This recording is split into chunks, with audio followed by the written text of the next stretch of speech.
ಎಲ್ರಿಗೂ ನಮಸ್ಕಾರ. ಹವ್ಯಕ ಪಾಕಶಾಲೆಗೆ ಸ್ವಾಗತ. ಬೇಸಿಗೆ ಬಂತು ಅಂದರೆ ಸಾಕು, ಹಲವಾರು ರೀತಿಯಾದಂತಹ ತಂಪಾದ ಪಾನೀಯವನ್ನು ನಾವು ಸೇವಿಸ್ತಾನೆ ಇರ್ತೀವಿ. ಅದರಲ್ಲೂ ಮಜ್ಜಿಗೆ ನೀರಂತೂ ಮಾಡದೇ ಇರೋದೇ ಇಲ್ಲ. ಪ್ರತಿಯೊಬ್ಬರ ಮನೆಯಲ್ಲೂ ಮಜ್ಜಿಗೆ ನೀರು ಮಾಡ್ತಾನೆ ಇರ್ತೀವಿ. ಇವತ್ತು ನಾನು ಮಸಾಲ ಮಜ್ಜಿಗೆಯನ್ನು ಯಾವ ಥರ ಮಾಡೋದು, ಅದೇ ರೀತಿ ದೇಹವನ್ನು ಕೂಡ ತಂಪಾಗಿಡೋದಕ್ಕೆ ತುಂಬ ಸಹಾಯ ಮಾಡುತ್ತೆ ಇದು, ಮತ್ತು ಜೀರ್ಣಕ್ರಿಯೆಯನ್ನು ಕೂಡ ಹೆಚ್ಚಿಸುತ್ತೆ. ಬನ್ನಿ ಹಾಗಾದರೆ ಹೆಲ್ದಿಯಾಗಿರುವಂತಹ ಮಸಾಲ ಮಜ್ಜಿಗೆಯನ್ನು ಯಾವ ರೀತಿ ಮಾಡೋದು ಅಂತ ಇವತ್ತಿನ ವಿಡಿಯೋದಲ್ಲಿ ನೋಡೋಣ. ಮೊದಲಿಗೆ ನಾನಿಲ್ಲಿ ಒಂದು ಮಿಕ್ಸಿ ಜಾರನ್ನು ತಗೊಂಡಿದ್ದೀನಿ. ಅದಕ್ಕೆ ಒಂದು ಹಸಿಮೆಣಸನ್ನು ಹಾಕ್ಕೊಳ್ತಾ ಇದ್ದೀನಿ, ಮತ್ತು ಸ್ವಲ್ಪ ಹಸಿ ಶುಂಠಿಯನ್ನು ತಗೊಂಡಿದ್ದೀನಿ, ಮತ್ತು ಸ್ವಲ್ಪ ಕರಿಬೇವಿನ ಸೊಪ್ಪು ಮತ್ತು ಕೊತ್ತಂಬರಿ ಸೊಪ್ಪು. ಇವಿಷ್ಟನ್ನು ಸ್ವಲ್ಪ ನೀರನ್ನು ಹಾಕಿ ಗ್ರೈಂಡ್ ಮಾಡ್ಕೊಂಡು ತರಬೇಕು. ಸ್ವಲ್ಪ ತರಿಯಾಗಿ ರುಬ್ಬಿದರೆ ಸಾಕಾಗುತ್ತೆ. ಈಗ ನೋಡ್ಬೋದು, ತರಿಯಾಗಿ ರುಬ್ಕೊಂಡು ತಂದಿದ್ದೀನಿ. ಇದನ್ನು ನಾವಿನ್ನೀಗ ಶೋಧಿಸ್ಕೊಳ್ಳೋಣ. ಈಗ ಒಂದು ಪಾತ್ರೆಯನ್ನು ತಗೊಂಡು ಅದಕ್ಕೆ ಸ್ಟ್ರೈನರನ್ನು ತಗೊಂಡಿದ್ದೀನಿ.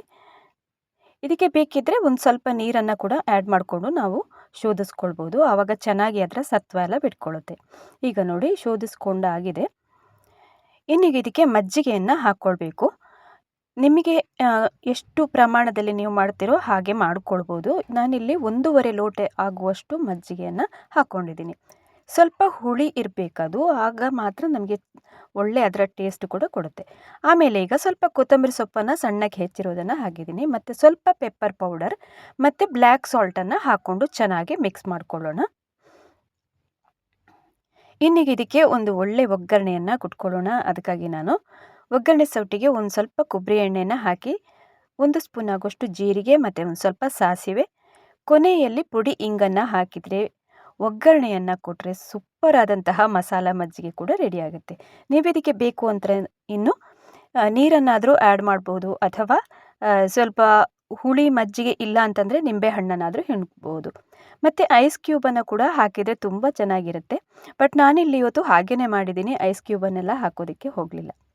ಸೂಪರ್ ಆದಂತಹ ಮಸಾಲ ಮಜ್ಜಿಗೆ ಅಂತೂ ಬೇಸಿಗೆ ಟೈಮಲ್ಲಿ ನಾವು ಈ ಥರ ತಗೊಳ್ಳೋದ್ರಿಂದ ದೇಹ ಕೂಡ ತಂಪಾಗಿರುತ್ತೆ, ಮತ್ತು ಜೀರ್ಣಕ್ರಿಯೆಯನ್ನು ಸುಧಾರಿಸುತ್ತೆ, ಮತ್ತು ಎಲ್ಲ ರೀತಿಯಾದಂತಹ ಒಂದು ಹೆಲ್ದಿಯಾದಂತಹ ಡ್ರಿಂಕ್ ಅಂತ ಹೇಳ್ಬೋದು. ದೇಹವನ್ನು ತಂಪಾಗಿಡುವಂತಹ ಮಸಾಲ ಮಜ್ಜಿಗೆಯನ್ನು ಹೇಗೆ ಮಾಡೋದು ಅಂತ ನೋಡ್ಕೊಂಡು ಬಂದಾಯ್ತಲ್ಲ. ಇವತ್ತಿನ ವಿಡಿಯೋ ನಿಮಗೆ ತುಂಬ ಇಷ್ಟ ಆಗಿದ್ದಲ್ಲಿ ಚಾನಲನ್ನು ಹೊಸಬ್ರು ಯಾರಾದರೂ ನೋಡ್ತಿದ್ದರೆ ಸಬ್ಸ್ಕ್ರೈಬ್ ಮಾಡ್ಕೊಳ್ಳೋದನ್ನು ಮರಿಬೇಡಿ. ಅದೇ ರೀತಿ ಇನ್ನೊಂದು ರೆಸಿಪಿಯೊಂದಿಗೆ ಮತ್ತೆ ಸಿಗೋಣ. ಅಲ್ಲಿ ತನಕ ನಮಸ್ಕಾರ.